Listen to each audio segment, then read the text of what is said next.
Honorable members, the day belongs to the leader of the opposition. 22 जुलाई 2025 भारतीय संसद का monsoon सत्र शुरू हुआ और पहले ही दिन राजनीतिक गलियारों में भूचाल सा आ गया। जहां सबकी निगाहें सरकार की रणनीतियों पर थी, वहीं एक अप्रत्याशित मोड़ ने देश की सियासत को हिलाकर रख दिया। उपराष्ट्रपति जगदीप धनखड़ ने विपक्ष को ऑपरेशन सिंधु पर बोलने की इजाजत दे दी। एक ऐसा विषय जिसे सरकार छुपाने की हर संभव कोशिश कर रही थी, और फिर उसी शाम को धनखड़ ने स्वास्थ्य कारणों का हवाला देकर अपना इस्तीफा सौंप दिया। आरएसएस की विचारधारा हमेशा ये रही है कि संविधान सर्वोपरि है, न कि व्यक्ति, और धनखड़ द्वारा विपक्ष को बोलने की इजाजत देना, चाहे वह फैसला उनके संवैधानिक दायित्व के तहत लिया गया हो या फिर संघ के इशारे पर, इस बात का संकेत है कि अब आरएसएस मोदी सरकार को खुलकर चुनौती देने को तैयार है। इस घटनाक्रम ने सत्ता के गलियारों में यह चर्चा शुरू कर दी है कि अब नरेंद्र मोदी और अमित शाह की जोड़ी पर नकेल कसने का समय आ चुका है।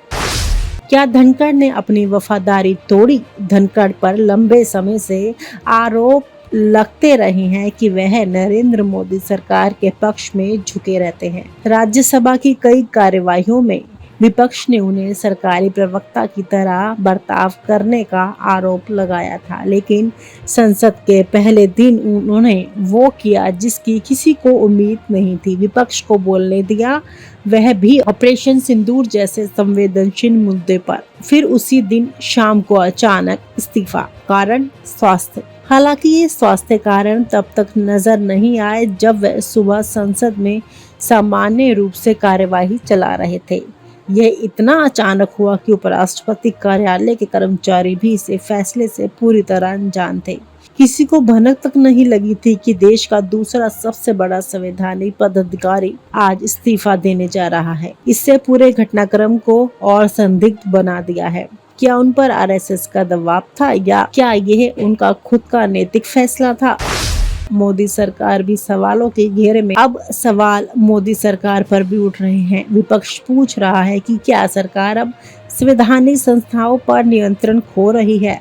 अगर उपराष्ट्रपति जैसे व्यक्ति जिन पर पक्षपात के आरोप थे एक दिन विपक्ष को बोलने का मंच दे देते हैं और शाम को इस्तीफा दे देते हैं, तो यह संदेश स्पष्ट है कि अब सत्ता का संतुलन डगमगा रहा है। कई विशेषज्ञ मानते हैं कि मोदी शाह शासन के लिए सबसे बड़ा संस्थागत झटका है। जहां एक और सरकार इस इस्तीफे को स्वास्थ्य कारण कहकर शांत करने की कोशिश कर रही है, वहीं विपक्ष और मीडिया इसे एक बहुत बड़ी राजनीतिक चाल मान रहे हैं। कुछ का मानना है कि इस्तीफा महज एक शुरुआत है। आरएसएस धीरे धीरे संस्थागत माध्यम से मोदी की सियासी रूप से घेर रहा है। इस पूरे घटनाक्रम के बाद अब निगाहें प्रधानमंत्री मोदी पर। क्या वो सार्वजनिक बयान देंगे या फिर चुप रहकर इस तूफान को गुजर जाने देंगे? राजनीतिक गलियारों में दो बातें तेजी से घूम रही है। क्या आरएसएस अब राष्ट्रपति पद पर अपनी पसंद थोपेगा और मोदी को चुनौती देगा? क्या संसद का ये सत्र मोदी सरकार के लिए आखिरी निर्णायक साबित होगा? विपक्ष के लिए ये समय स्वर्णिम अवसर है और मोदी सरकार के लिए ये आत्मनिरीक्षण का मौका, क्योंकि अब सवाल सिर्फ विपक्ष के नहीं है। अब खुद संघ के भीतर भी आवाजें उठने लगी है। धनखड़ का इस्तीफा केवल एक संवैधानिक घटना नहीं, ये एक प्रतीक है, एक चेतावनी है और शायद सत्ता परिवर्तन का पहला अध्याय भी। दोस्तों नमस्कार, हमारे चैनल न्यूज निशा में आपका स्वागत है। मैं हूं महेश गुप्ता। भारतीय लोकतंत्र के इतिहास में एक बड़ा मोड़ आया है। मानसून सत्र के पहले दिन देश के उपराष्ट्रपति और राज्यसभा के चेयरमैन जगदीप धनखड़ जो पहले दिन राज्यसभा आए, सभा की कार्रवाई की और शाम को अपने चैम्बर में विपक्षी नेताओं के साथ बैठक की, जिसमें जस्टिस वर्मा के ऊपर महाभियोग के लिए जो कमेटी बननी है उसमें कौन कौन सदस्य होंगे और इस पर उन्होंने चर्चा की। और उसके फिर 2.5 घंटे बाद उन्होंने अपने इस्तीफे की चिट्ठी लिख दी।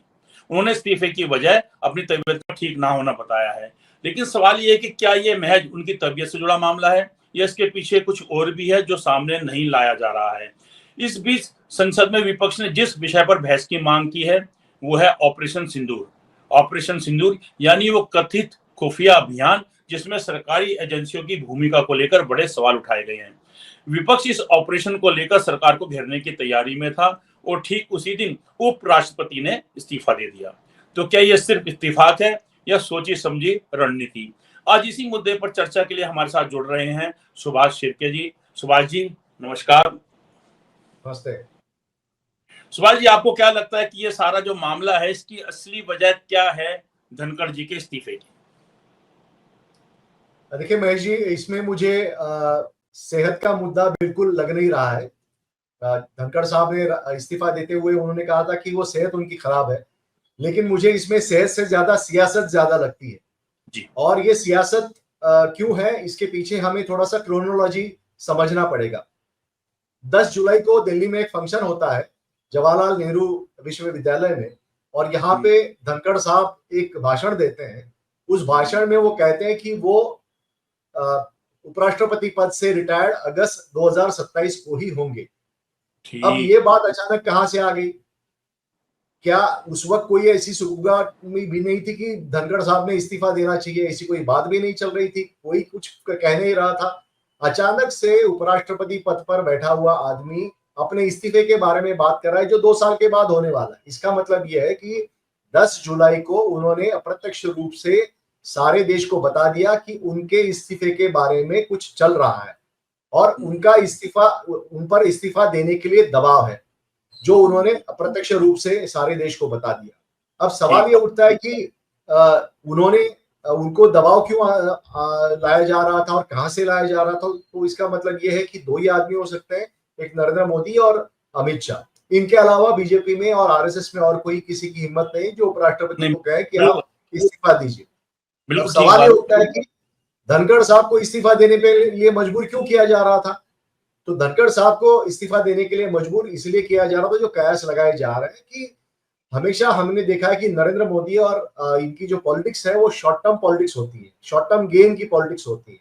तो बिहार का चुनाव सर पे है और ऐसे में कोई एक ऐसा आदमी चाहिए जो बिहार से सरोकार रखता हो, जिसका उपयोग बिहार में अगर उसको उपराष्ट्रपति बनाया जाए तो उसका फायदा बिहार के चुनाव में हो। तो इसीलिए कोई ऐसा आदमी वहां पे बिठाने की एक कवायद चल रही थी या चल रही है कि जिसके तहत उपराष्ट्रपति को बोला गया कि भैया आप 74 साल के आप हो गए हो, अभी आप खत्म कर दीजिए अपना कार्यकाल।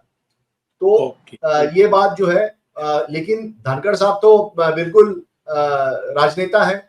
इससे पहले जो भी उन्होंने काम किया, वो वेस्ट बंगाल के गवर्नर रहे, उपराष्ट्रपति पद पर रहे, वो सारा स्क्रिप्टेड था। जो भी वो बोलते थे स्क्रिप्टेड था और बीजेपी में यही चीजें होती है।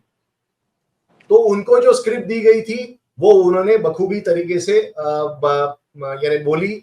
जो जुडिशरी के बारे में हो, संविधान के बारे में हो, सब कुछ उन्होंने कहा। लेकिन जब एक राजनेता को उसका पद छीन लिया जाता है तो वो आग बबूला होता है और वो कुछ ऐसी चीजें करता है जो स्क्रिप्टेड नहीं होती। और हमने क्या देखा? तो हमने देखा कि मानसून सत्र के पहले ही उन पर इस्तीफा देने का दबाव था, लेकिन वो मानसून सत्र में वो चले गए। पहले दिन का काम उन्होंने किया। बीएससी का जो मीटिंग थी वो उन्होंने बुलाई, जिसमें नड्डा साहब और ये किरण रिजिजू ये दोनों नहीं गए थे। उपराष्ट्रपति ने बुलाई हुई बीएससी में, बिजनेस एडवाइजरी कमेटी में, सदन का नेता और जो संसदीय कार्य मंत्री है वो नहीं पहुंचते। और वो नड्डा साहब बाद में कहते कि हमें तो कोई दूसरा संसदीय कार्य था। भाई साहब, ऐसा कौन सा आपको बड़ा संसदीय कार्य था जो उपराष्ट्रपति से परे था?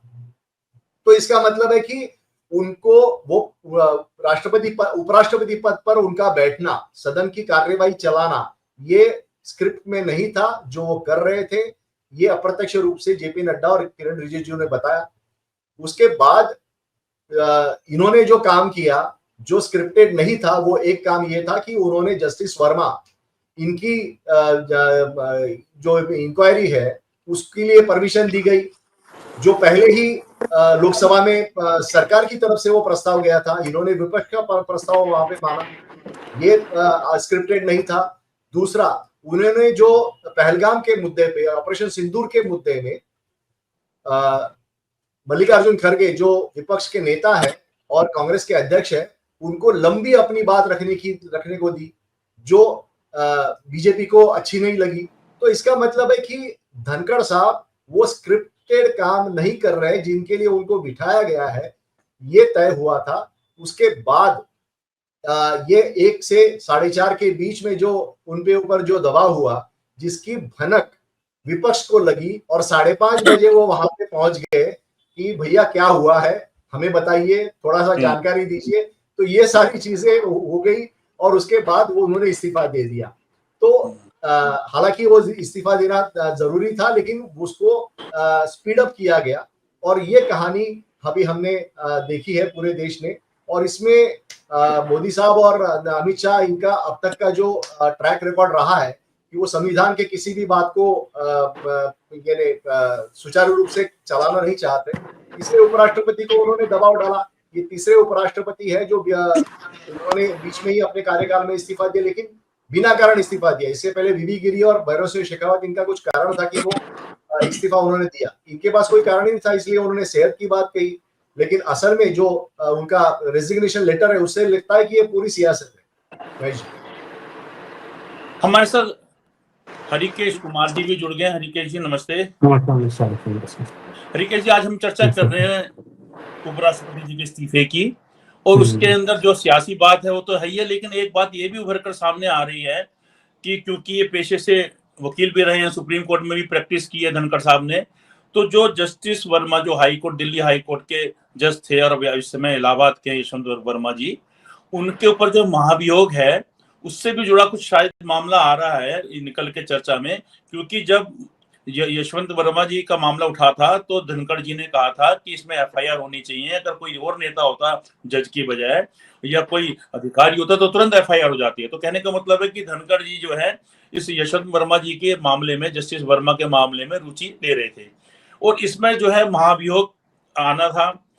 लोकसभा में जो है मोशन आ चुका था, और इस दौरान आज से मतलब कल, जो कल इशू था, और कल ही जो है वो राज्यसभा में भी आवेदन आ गया, मतलब उसमें 50 से ज्यादा सांसदों के हस्ताक्षर थे। तो अगर किसी सदन में पहले मोशन आ जाता है, आवेदन आ जाता है, तो उसमें सुना जाता है, लेकिन अगर एक ही दिन दोनों में होते हैं तो फिर हालात बदल जाते हैं। और सरकार ये चाह रही थी कि पहले लोकसभा में इस पे चर्चा हो जस्टिस वर्मा के महाभियोग के ऊपर, लेकिन धनखड़ जी ये चाह रहे थे कि पहले जो है इसमें राज्यसभा पे हो। और ये बात भी है कि 6:30 बजे के करीब जो है उन्होंने शाम को 6:30 और 7 बजे के करीब शाम को उन्होंने बैठक बुलाई थी, जिसमें ये कहा जा रहा है कि विपक्ष के जो नेताएं हैं उनसे मुलाकात की थी, उनसे चर्चा की थी कि जो महाभियोग के लिए जो कमेटी बनाई जाएगी जस्टिस वर्मा के लिए, उसमें कौन कौन लोग होंगे। उसके तुरंत 2.5 घंटे बाद उन्होंने अपने इस्तीफे की चिट्ठी लिख दी। तो इस मामले में हमारे पास सुभाष जी से हमारी बात हुई है। हम आपसे भी जानना चाहेंगे कि क्या आपको लगता है कि जस्टिस वर्मा वाला मामला इसमें ऐसा कुछ है? देखिए सर, जितना भी बात आप कह रहे हैं उस सारी बातों में, जैसे 2-4 दिन के पीछे की स्टोरी आप देखिए वर्मा वाले मसले पर लेकर के, तो पहली लाइन तो यही आई थी कि भाई सरकार इसमें नहीं चाह रही है, या सरकार का कोई स्टैंड नहीं है कि वो उनके खिलाफ महाभियोग लाए। एक लाइन आई थी कि सरकार नहीं चाहती। ये सांसदों का अपना वो है कि सांसद चाहते हैं कि ऐसा करें। इसके पीछे की जहां तक बात है, मैं एक बात समझता हूं कि मोदी जो हैं उनके अकॉर्डिंग अगर बातें नहीं होती हैं या कोई चीज नहीं चलती है तो उस व्यक्ति का पूरा भविष्य चौपट होता है, इसमें कोई दो राय नहीं है। आप जितनी भी स्टोरी उठा के देख लीजिए, सिर्फ 2014 की बात नहीं कर रहा हूं मैं, उसके पहले की भी बात कर रहा हूं, जब वो चीफ मिनिस्टर कैंडिडेट, मतलब चीफ मिनिस्टर थे गुजरात के, उस दौरान भी अगर कोई विरोध में है, किसी का मत उनसे मिल नहीं रहा है, तो फिर उनकी बेदखली तय होती है। सीरीज है पूरी, आप पूरा उठा सकते हैं, एक सीरीज है। जिसने भी अगेंस्ट जाके मोदी के वर्क किया है वो गड़बड़ हुआ है। तो ये आप जो कह रहे हैं वो स्पेकुलेशन ठीक है, उसमें भी दम है, क्योंकि अगर मान लीजिए कि धनखड़ जी जाकर के वेग स्टेटमेंट दे रहे हैं, आपको याद होगा विपिन रावत के मसले में भी यही केस हुआ था, वो भी 2-3 बार ऐसा ही कुछ बोले थे। मैं और बात गहरे में नहीं जा रहा हूँ, लेकिन इंगित जो कर रहा हूँ बात समझिए। तो कहने का मतलब यह है कि उनके विरोध जाने वाला व्यक्ति अपने पद पर नहीं बैठ पाता है, नहीं रह पाता है, ये तो तय है। लेकिन इतनी बातों के अंदर में कुछ और बातें भी इस समय चर्चा में हैं। एक तो बिहार चुनाव को लेकर चर्चा है, दूसरा धनखड़ के लगातार स्टेटमेंट, जैसे योगी को पसंद नहीं किया जाता मोदी ग्रुप में। मोदी ग्रुप का मतलब अमित शाह से संबंध है। उन्होंने अभी हाल में ही योगी जी को बड़ी तारीफ के साथ जो है पुल बांधे थे, हो सकता है वो भी नागवार गुजरा हो, मैं मजाक कर रहा हूँ इस बात को, लेकिन सीरियस पॉइंट यही है।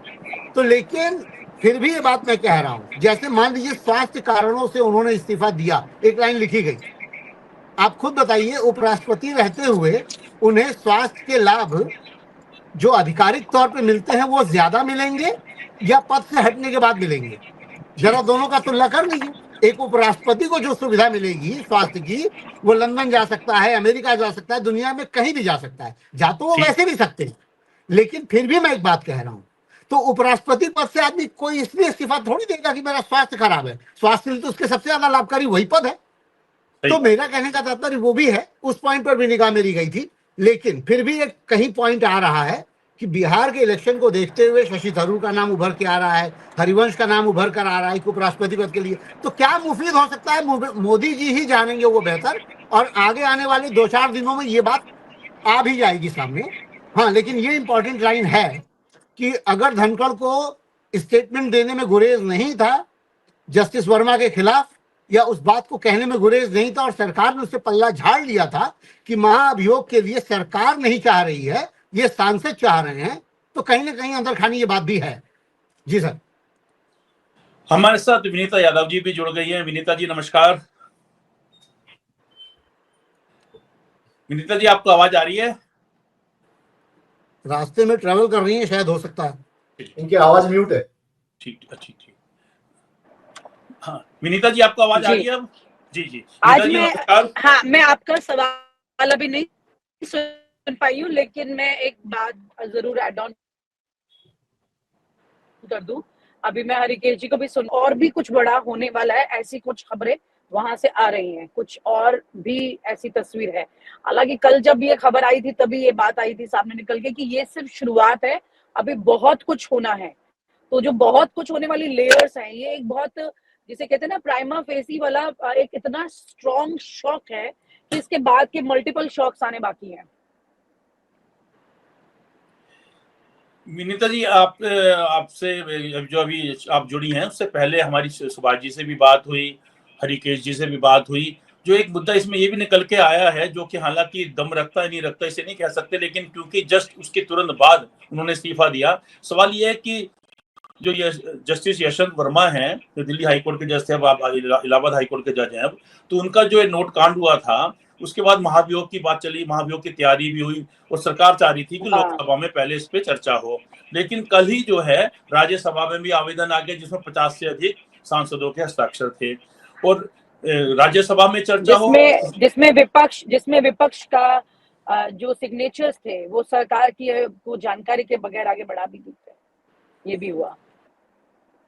जी नहीं, इसमें बात ये थी कि शाम को इन्होंने जो ये धनखड़ जी चाह रहे थे कि लोकसभा से पहले इसमें चर्चा जो है राज्यसभा में हो, क्योंकि अगर दोनों सदनों में एक ही दिन आवेदन आता है तो फिर किसी में भी क्या करवाया जा सकता है। ऐसा नहीं है कि अगर एक दिन का फर्क होता है तो पहले उसी में होता है जिसमें आवेदन पहले आया होता है, लेकिन यहाँ पर जहाँ मोशन पहले आया होता है। यहाँ पर इश्यू ये है कि धनखड़ जी कुछ ज्यादा ही रुचि ले रहे थे यशवंत वर्मा के मामले में। जब ये केस हुआ था तब भी उन्होंने कहा था कि अगर कोई नेता होता है, कोई अधिकारी होता तो एफआईआर दर्ज होती है, यशवंत वर्मा पे एफआईआर दर्ज होनी चाहिए।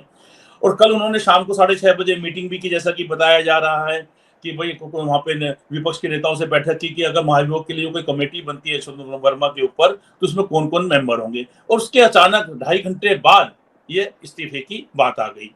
अगर ये बैठक उनको इस्तीफे का मन था या इस्तीफे की कोई बात पहले से थी या दिन में भी थी, तो शायद वो शाम को फिर ये बैठक नहीं करते विपक्ष के नेताओं के साथ। आपको क्या लगता है कि कहीं इसको लेकर कोई खटपट हुई है सरकार से या धनखड़ जी के बीच में यशवंत वर्मा को लेके, या सिर्फ ये एक सोच है?